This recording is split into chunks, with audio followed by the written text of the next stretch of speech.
very glad to be here with you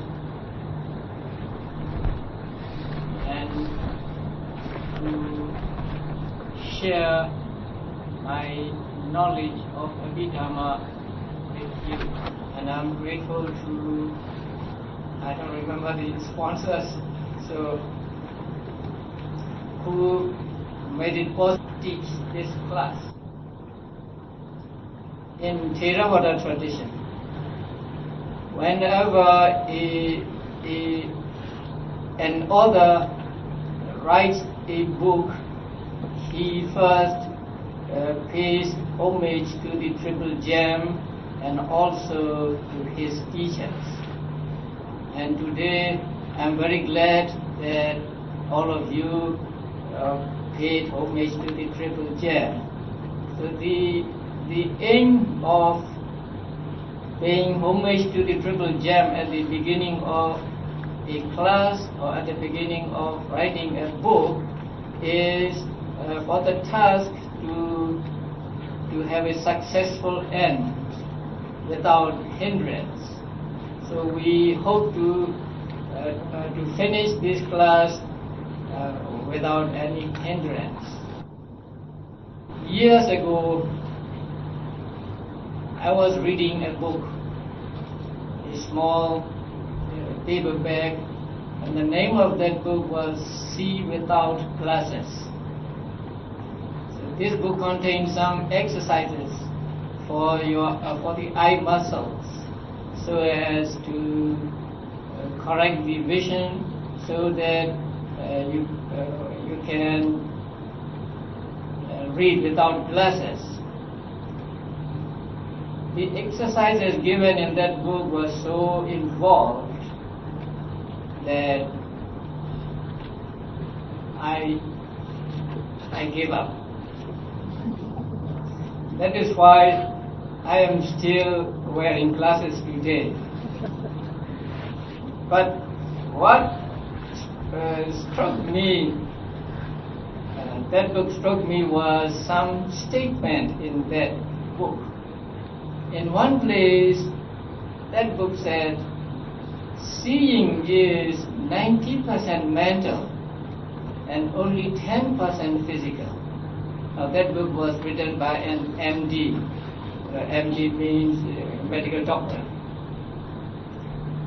So when I read this, I was very surprised because it came very close to what was taught in Abhidhamma.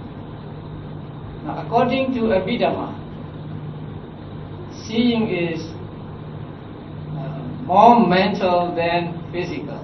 Now, it is true that the eyes and the object to be seen play some part in seeing, but seeing consists of a great amount of mental activity, and these mental activities are explained in detail in Abhidhamma. And in another place, the book said, in order for you to see the letter A, your eyes shift 4 times. So only after shifting 4 times do you see the letter A. That also comes very close to what was taught in Abhidhamma. According to Abhidhamma, in order to say I see a man or I see a woman, your mind has to go through 5 types of thought processes, and each thought process repeating thousands of times. So only after going through these 5 classes or 5 types of thought process do you see a man or a woman. So it comes very close to what was taught in Abhidhamma. So quite often we find some parallels in science, modern science, and the Abhidhamma.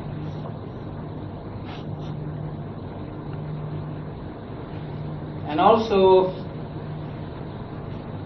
in the Reader's Digest magazine, I read a sentence. It was actually the end of article filler. And that sentence says, if we take out all space from the earth, from the globe, the earth would be no bigger than a golf ball. Unbelievable. It is what is said in the book. And it also came very close to what was taught in Abhidhamma. So according to Abhidhamma, the material properties arise and exist in groups. And between these groups there is always space. And there are many small particles of material properties existing close to each other, but there is always space between these groups of material properties.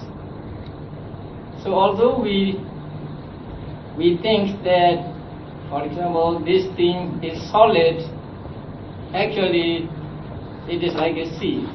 So there is much space in this stand. So again, it comes very close to what was taught in Abhidhamma. And lately, I saw in an advertisement one statement. Now, in Abhidhamma, it is taught that the mind or consciousness can arise and disappear billions of times in a second. What was said in the books is in a time when you snap your fingers, billions of thought movements can arise and disappear.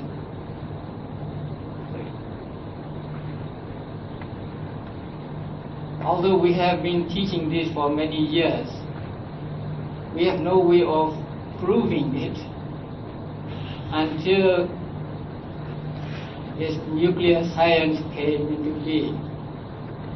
Now there are now produced watches that set themselves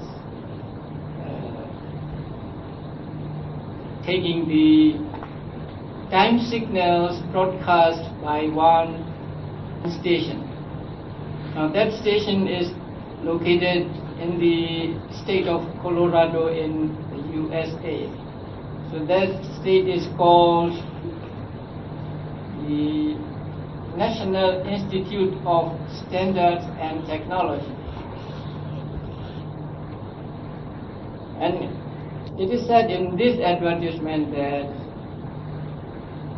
to an ordinary person, a second means just a tick of a clock.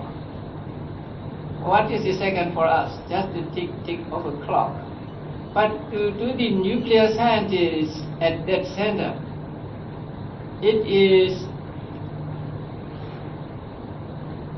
a second is 9+ billion vibrations of a cesium-133 atom in a vacuum. Now, I don't know about the atoms, but what struck me was saying more than 9 billion vibrations in a second. If they can calculate 900 billion vibrations in a second, that means mind can arise, and the consciousness of mind can arise and disappear billions of times in a second. So that also comes very close to what is taught in Abhidhamma. So there are many things in Abhidhamma that are very interesting, and that has parallels in modern science. Now I'm a Buddhist monk, and so I do not use modern science as the touchstone to test Buddhism on it. So my attitude is the other way around. So I will take the teachings of the Buddha as the touchstone and test science on it. And if science does not agree with what the Buddha taught, I will wait for a time when it agrees with what the Buddha taught.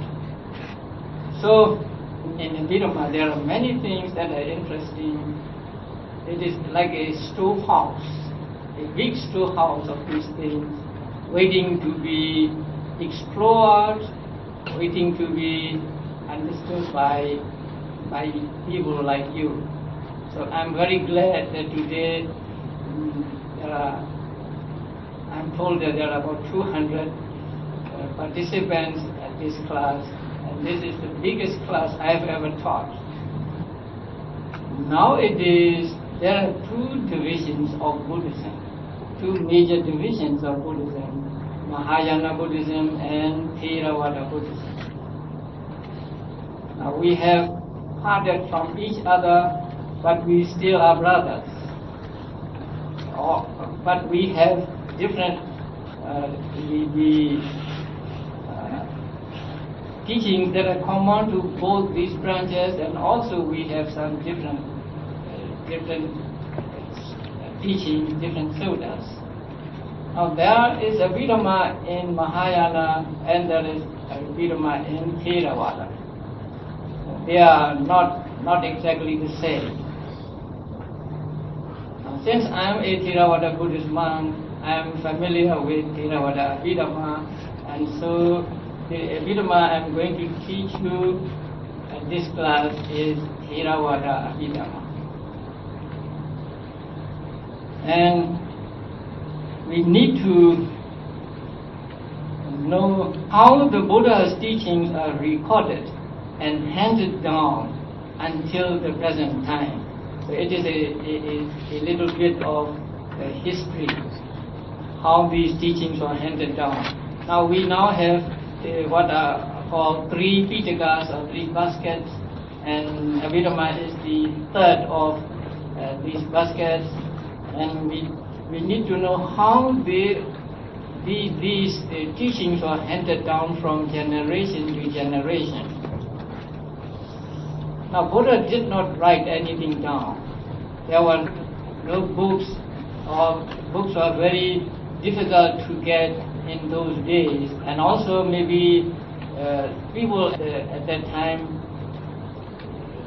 thought that Buddha's teachings were so sacred that they should not be put on books or writing materials, whatever. So Buddha's teachings were remembered by his immediate disciples, or memorized. His teachings were memorized by his immediate disciples. And after the death of the Buddha, only 3 months after his death, the surviving disciples, headed by the Venerable Mahakassapa, decided to hold a council, a Buddhist council. So at this Buddhist council, all the teachings of the Buddha were collected, and 2 venerable monks presented the teachings of the Buddha to the council, and each unit of teaching, or each saying was closely scrutinized. And when the participants of that council, there were 500 arahants at that council. So and all immediate disciples of the Buddha. So when the participants were satisfied that a piece of teaching was the authentic teaching of the Buddha, they accepted that teaching by reciting together. So reciting together is a kind of seal of authenticity for that particular teaching. So in this way, every piece of teaching was closely scrutinized, and then when they were satisfied, they accepted that teaching by reciting together. So the Pali word for that kind of ceremony is called Sanghayana or Sanghiti, meaning reciting together. So at the first Buddhist council, all the teachings of the Buddha were collected and invited into 3 Pitakas of basket, and later and also into 5 Nikayas or collections, and we will come to them later. So 3 months after the death of the Buddha, the first council was held, and at that council all the teachings of the Buddha were collected and accepted. Then 100 years after the death of the Buddha, there was another council. So at that council also, those that were accepted at the first Buddhist council were reaffirmed and reaccepted. And then these teachings were handed down from generation to generation by word of mouth. 234 years after the death of the Buddha, during the time of King Asoka at Pataliputra in India, the third Buddhist council was held. At that council also, the teachings that were accepted at the first and the second councils were reaffirmed and accepted. Now, until that time, Buddha's teachings were handed down from generation to generation by word of mouth. After the third Buddhist council, the Venerable Maugaliputta Tesa, who was the president of that council, with the help of King Asoka, sent missionaries to different countries. And one group of missionaries was sent to Sri Lanka. And that missionary was very successful, and the whole of the island became Buddhist. And the Tipitaka was brought to Sri Lanka, and then the monks in Sri Lanka wrote commentaries also.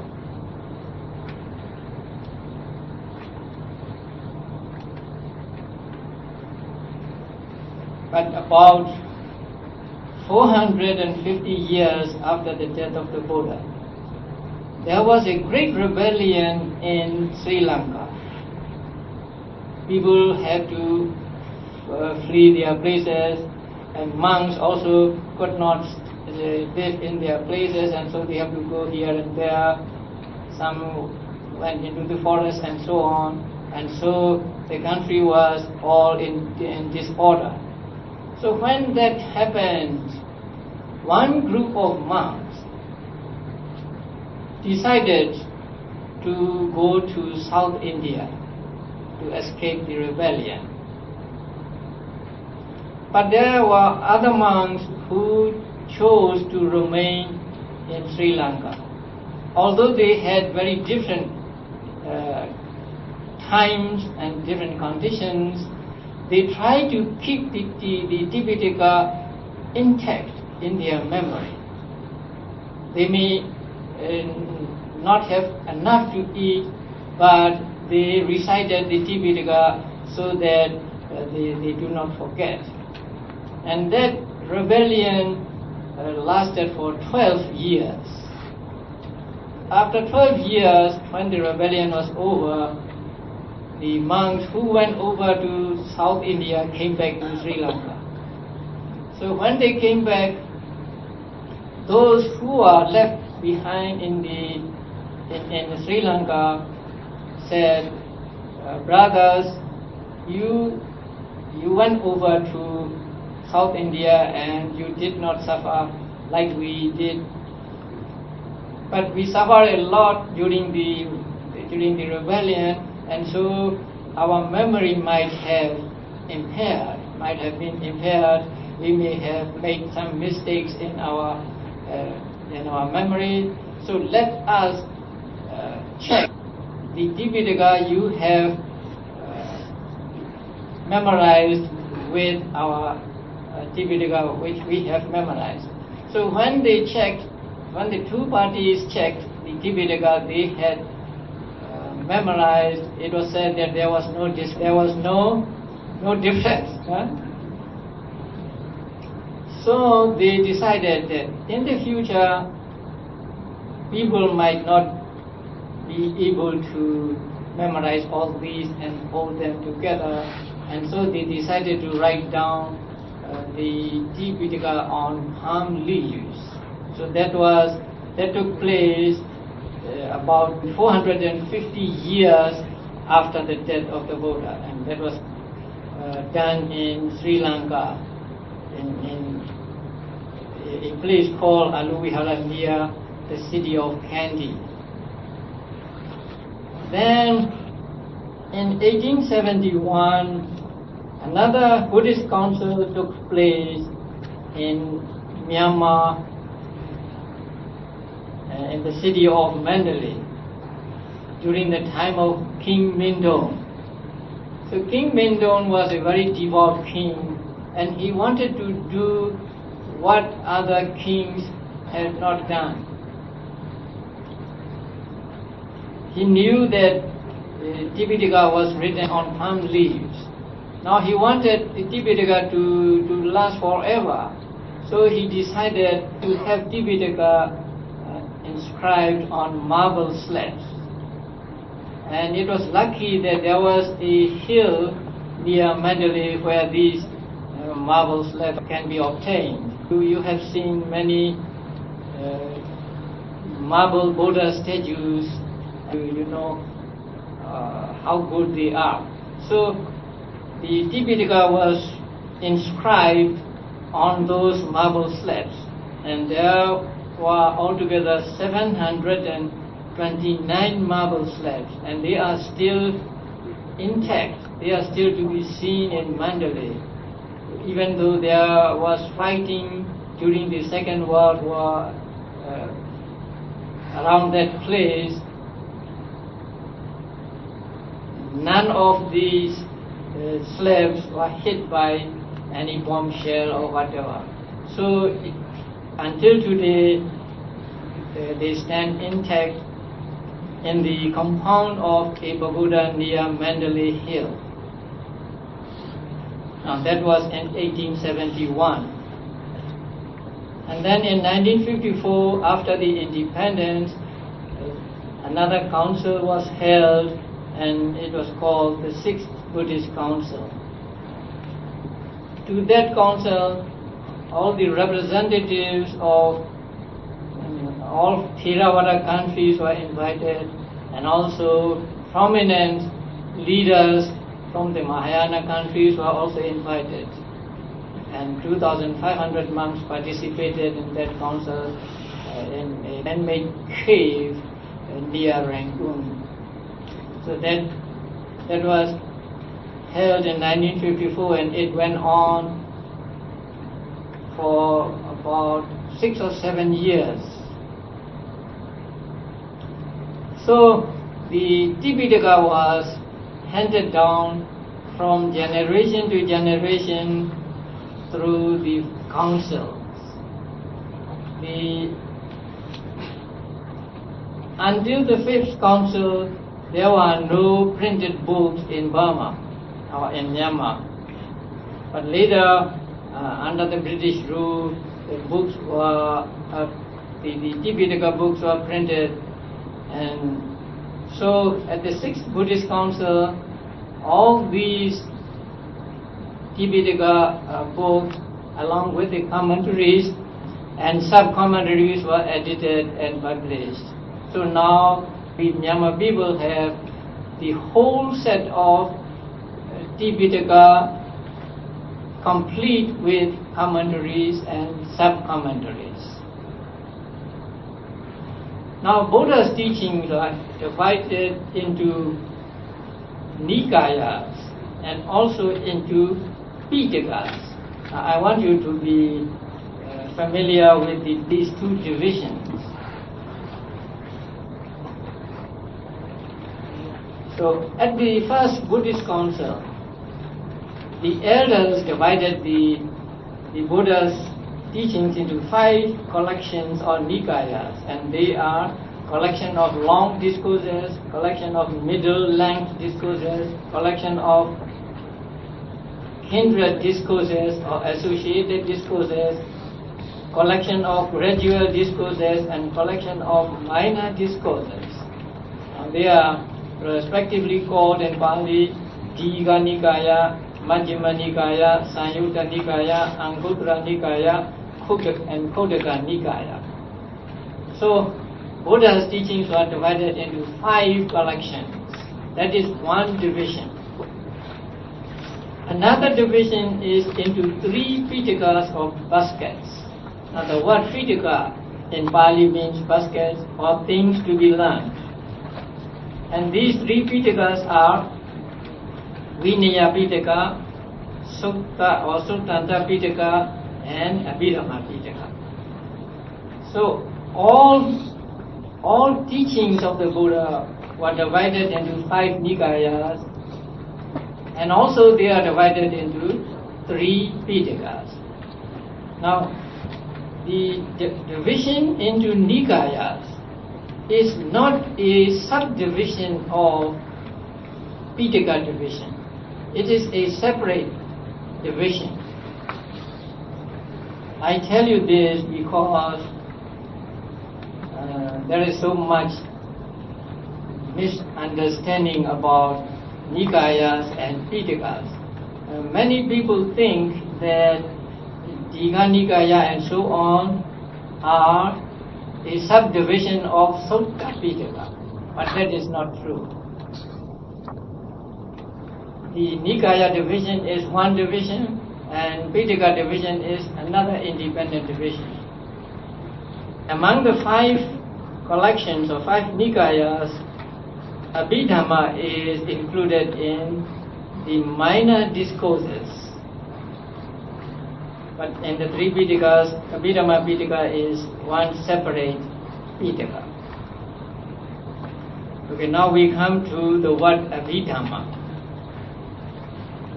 The word Abhidhamma composed of Abhi and Dhamma. Abhi is a prefix. Here it means excelling or distinguished, and Dhamma means teaching. So Abhidhamma means the teaching excelling or distinguished from the teachings in Sutta Pitaka. And that means they excel or they are distinguished from the teachings in Sutta Pitaka with regard to method of treatment. Now when we say Abhidhamma is the excelling teaching or distinguished teaching from the teachings of Sutta Pitaka, we do not mean that those that are taught in Abhidhamma Pitaka are better than or higher than those taught in Sutta Pitaka. They are called excellent or distinguished because of the method of treatment. Many topics were taught both in Sutta Pitaka and Abhidhamma Pitaka. But what makes Abhidhamma Pitaka different from Sutta Pitaka is its method of treatment. Now, you are all familiar with 5 aggregates. Now, these 5 aggregates are treated in brief in the Sutta Pitaka. in the Pitaka called Sanyukta Nikaya, the 5 aggregates are taught in brief, and it occupies only 1 page. But these same 5 aggregates were treated in Abhidhamma following the methods of Sautanta method, Abhidhamma method, and method of questions and answers. And it occupies 68 pages in the second book of Abhidhamma. So the method of treatment is very different. In Sota Pitaka, the treatment is very brief. But in Abhidhamma Pitaka, these 5 aggregates are treated in full, according to the Sautanta method, according to Abhidhamma method, and according to the method of questions and answers. And so it takes 68 pages to explain the 5 aggregates in Abhidhamma. Now, what are taught in Abhidhamma? One ultimate teaching in contrast to conventional teaching in Sota Pitaka. In Sota Pitaka, Buddha used conventional terms. Buddha used a person, man, woman, I, you, and so on. But in Abhidhamma Pitaka, Buddha mostly used the terms of reality, not conventional terms, but the terms of reality like consciousness, mental factors, material properties, and so on. And the realities are expounded in many different ways. So mind is minutely analyzed, and also matter analyzed in very detail. Mind is divided into chitta or consciousness and cetasikas or mental factors. And matter is also treated in full, giving the list of matters and then their causes, how they are grouped, and how they arise and disappear in one life, and so on. So, in Abhidhamma, what are called realities are expounded in many different ways. They are divided, they are analyzed into minute details. So mind is divided into first citta and cetasikas, and then citta is divided into 89 or 121 types, and cetasikas are 52, and so on. So it is very analytical, and it goes into great details. And mostly the conventional terms are avoided in the Abhidhamma Pitaka. So in the Abhidhamma Pitaka you find the terms like consciousness, mental factors, and so on, rather than man, woman, individual, I, you, and so on. Now people ask whether Abhidhamma is philosophy or what. Now Abhidhamma is said to be a philosophy because it deals with the most general causes and principles that govern all things. It can be called philosophy because it deals with reality. So what are real entities? And it is also called an ethical system because it enables one to realize the ultimate goal, Nibbana. Actually, there is not much of ethics in Abhidhamma. When we say we can find some ethics in Abhidhamma, we must understand ethics in a broader sense, not in its narrow sense of a set of moral rules or moral precepts.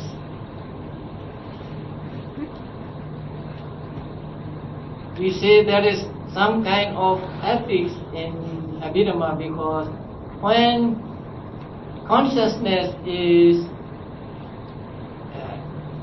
explained, consciousness is divided into wholesome consciousness, unwholesome consciousness, and neither wholesome nor unwholesome consciousness.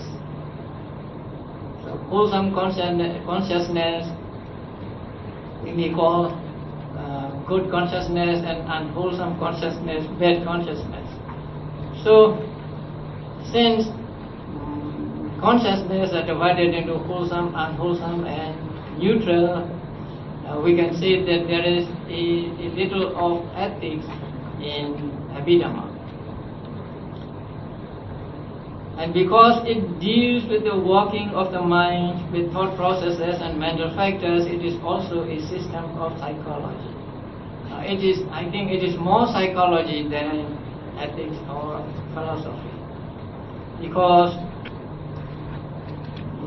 it deals with working of the mind, how mind works, and then thought processes and mental factors arising together with in the different types of consciousness, and how they are related,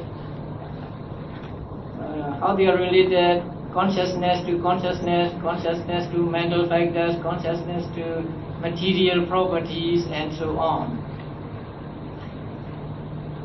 So Sayadaw U Titila, a well-known Myanmar Sayadaw, wrote in the book called The Path of the Buddha.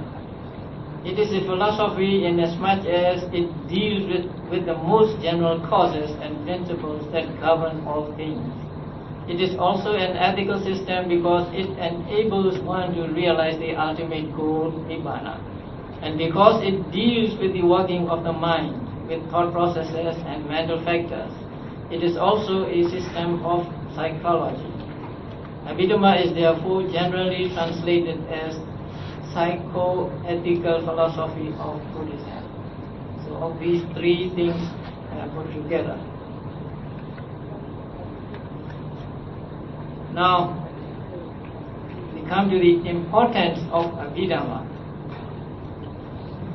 Many people ask, is Abhidhamma necessary, or is Abhidhamma essential? Now, Abhidhamma is essential for correct and thorough understanding of Buddha's teachings. Without knowledge of Abhidhamma, we do not understand the teachings even in the Sutta Pitaka. Our understanding may be erroneous, or our understanding may not be complete. So it is important for the correct and thorough understanding of the Buddha's teachings, even in the Sutta.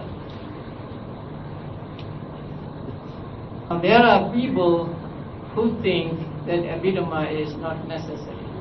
So we can live without Abhidhamma, even if we do not study Abhidhamma, our understanding of the Buddha's teachings will not be incomplete or something like that. But actually, without the knowledge of Abhidhamma, it is very difficult to correctly understand the teachings in the Sutta Pitaka. Now let us take the example of the first verse in the book called Dhammapada. Now, I hope you all have read the book Dhammapada. Now, the very first verse and the very first line or the very first foot of that verse runs in Pali as Mano Pubbangama Dhamma. How do you remember that translated? There are many English translations of Dhammapada, and they are not the same. Each one differ from another one. There are the words Mano Pubbangama Dhamma. If you do not understand Abhidhamma, it is difficult to understand the word Dhamma there. What does Dhamma stand for in that verse?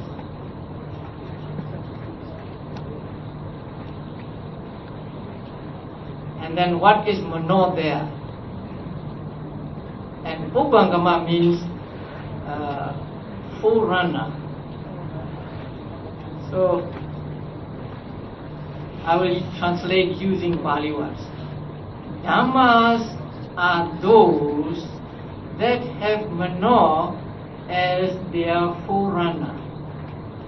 That is the literal translation of that thought. That means Dhammas have Mano as their forerunner. Here, Dhamma does not mean everything in the world. Here, Dhamma means just the mental aggregate. And Mano is another mental aggregate called consciousness. So, this means consciousness is the forerunner of the other mental states. We are not to understand that mind is a forerunner of everything in the world. Mind is a forerunner of mental states. That means consciousness is the chief of all mental states. If consciousness does not arise, the other mental states cannot arise. That is why it is called a forerunner. Here, forerunner does not mean that consciousness arises first and then mental states arise later and follow it. Because they arise at the same time. The consciousness and mental factors arise at the same time. But consciousness is called the forerunner of these mental states, simply because without consciousness, other mental states cannot arise. So we must understand that way, and that you can understand only you know Abhidhamma. Now, some translations are quite far from the original Pali, so that they are not translations at all, maybe interpretations. In this book, some translations are given. Things are forerun by mind. That is one translation. Not so bad. But the next one, the mental natures are the result of what we have thought. That's quite different from what the original Pali means. And then the next one, all that we are is the result of what we have thought. Although it is not alien to Buddhism, it is not the meaning conveyed by the verse Mano Pubbangama Dhamma. So some translators were aware of the commentary explanation, but they just ignore it and they translate it as they like. So without the knowledge of Abhidhamma, even that one sentence we cannot understand properly. Again, in the Dhammapada, there is a verse which says, all fear the rod, all fear death.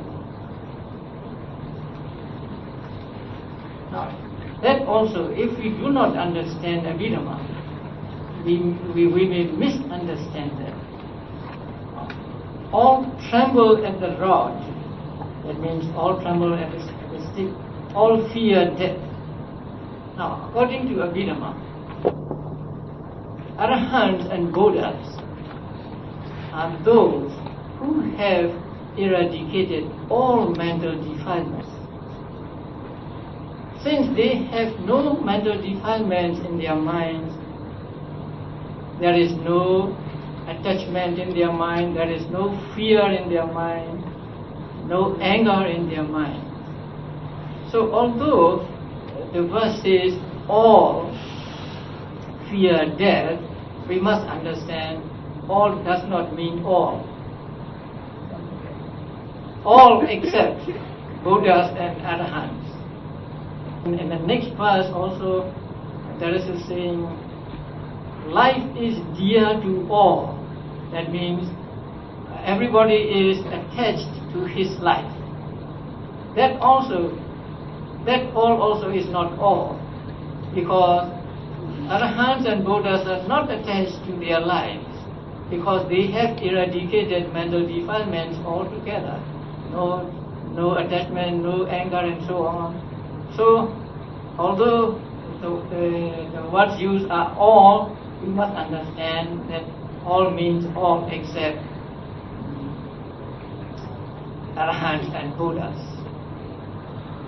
So these are small things, but if you do not understand Abhidhamma, you may misunderstand it, and you may say, now here it is said that everybody is afraid of death, and so Buddha must be also afraid of death. And another verse is that verse you already know. Not to do any evil, to cultivate good, to purify your mind, and this is the teaching of Buddha. But in order not to do evil, we must understand what evil is. If we don't understand what evil is, how can we avoid doing evil?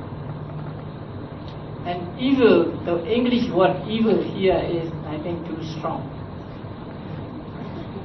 Because even when you are eating, you are enjoying your meal, you are eating, there is evil, there is unwholesome mental state. If you eat with attachment, then there is unwholesome mental state in you, and that is also called evil. In Pali it is called papa. It may not be too bad, but still it is evil. So if we are to follow the advice of the Buddha, we must eat so that we are not attached to food. And that we do by applying mindfulness to the activities involved in the act of eating, or to reflect on food as I eat food just to be able to practice the Dhamma and not to take pride in myself and so on. So, in order to avoid evil, first we must understand what evil is. And this you can understand only through Abhidhamma.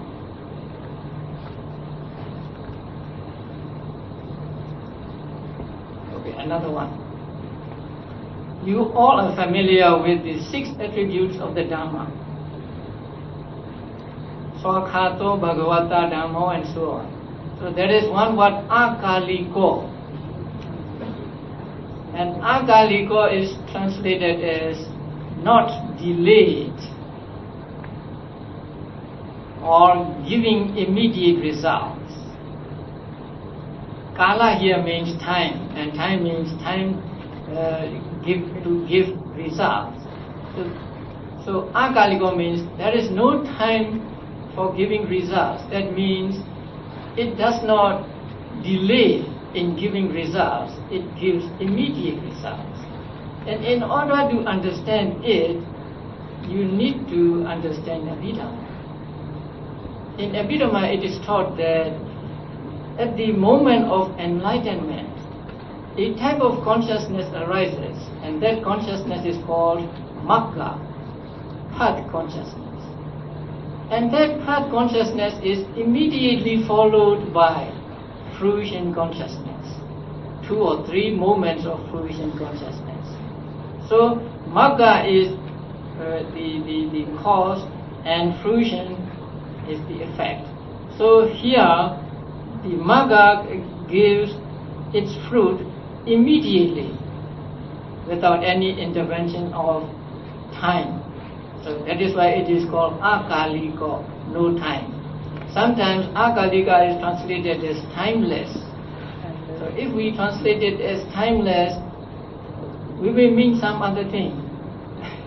It's eternal or something like that. But the word Akalika here means that it has no time, delay time in giving results. And you can understand the immediate results only when you know Abhidhamma. So there are many places in the Sutta Pitaka where you may not understand, or you may understand wrongly if you do not know Abhidhamma. Another one. You are all familiar with the Four Noble Truths. The first noble truth is the noble truth of suffering. So when explaining the noble truth of suffering, Buddha said, birth is suffering, old age is suffering, disease is suffering, death is suffering, and so on.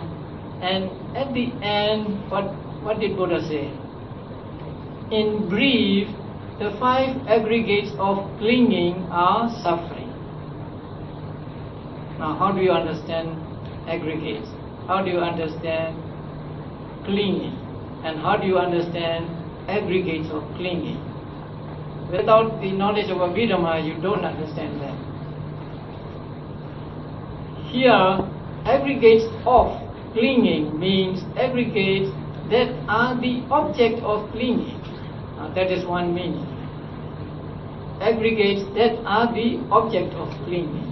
Then what is clinging? In Abhidhamma, it is taught that there are 4 kinds of clinging, and in reality there are 2, the attachment or craving and wrong view. So those that can be the object of craving and wrong view are called aggregates of clinging. And there are 5 of them. So the Buddha said, the 5 aggregates of clinging are suffering. Since it is called 5 aggregates of clinging, there must be 5 aggregates of not clinging also. So 5 aggregates and 5 aggregates of clinging. This you understand only with reference to Abhidhamma. So when you understand Abhidhamma, you know what these 5 aggregates of clinging are.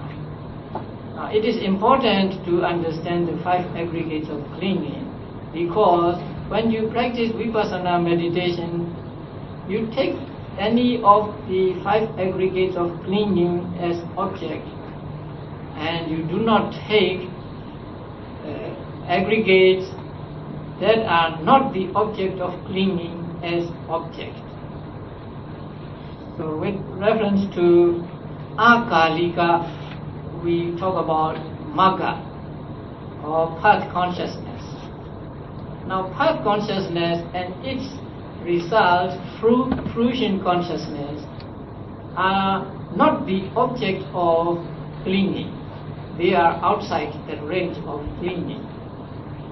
So when you practice Vipassana, you cannot take path consciousness as object, because if you practice Vipassana, you take the aggregates of clinging as object. So it is important that you understand Abhidhamma to understand this. So there are many more places in the Sutta Pitaka where you need the knowledge of Abhidhamma.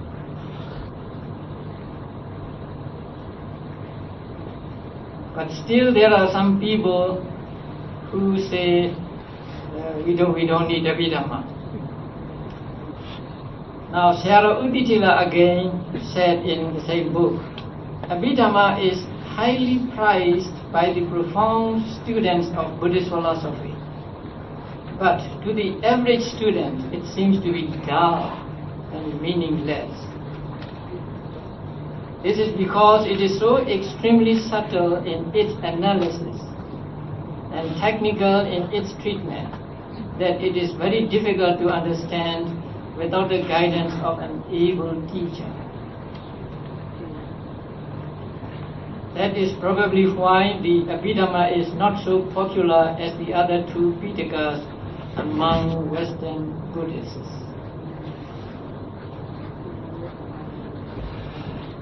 Now, Abhidhamma Pitaka cannot be read without the basic knowledge. I cannot pick up a book on higher mathematics and read it and understand it because I don't have the basic knowledge of mathematics. So first I must understand the basics of mathematics to be able to read a book on higher mathematics. In the same way, you cannot pick up a book on Abhidhamma and read it and understand it. That is impossible. So in order to understand the books of Abhidhamma, first you need to have the basic or fundamentals, basic knowledge or the knowledge of the fundamentals of Abhidhamma. So that is why Abhidhamma is not so popular, because people may have picked up a real Abhidhamma book and read it, and then after 2 pages they will put it down. So you need the basic knowledge of Abhidhamma, and what you will be studying at this class is not Abhidhamma, but the fundamentals of Abhidhamma or basics of Abhidhamma, so that after understanding the basics, you can go into the real treasure house of Abhidhamma with ease. Now the other question, is Abhidhamma necessary or essential to gain enlightenment or to be successful in practice of meditation? Now, knowledge of Abhidhamma is not absolutely essential for the realization of truth or for attaining enlightenment, but it is extremely helpful to those who practice meditation.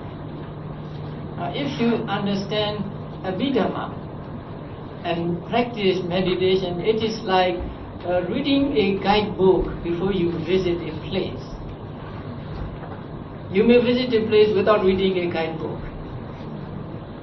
But if you have read a book, a guidebook on the place you are going to visit, and then you visit it later, you know many things about that place. You don't have to be told this is this or this is this. So when you have a knowledge of Abhidhamma and you practice meditation, what you experience, you can identify. You don't have to ask another person what your experience is. So a knowledge of Abhidhamma is like knowledge of a place before you visit that place. So that is why knowledge of Abhidhamma is helpful for those who practice meditation. But we do not say that it is absolutely essential or you must know Abhidhamma before you can practice meditation. Because there are many stories and during the time of the Buddha that shows that without the knowledge of Abhidhamma you can practice meditation and attain enlightenment. So, 2 questions. Is Abhidhamma necessary or essential for the understanding of the teachings of the Buddha? The answer is yes. It is essential for correct understanding of the teachings of the Buddha. Is it essential for the realization of truth? No. But if you have knowledge of Abhidhamma, it will help you a great deal. So, anyway, knowledge of Abhidhamma is beneficial to those who know who know it, or who possess it. Okay. Now we'll have a short break.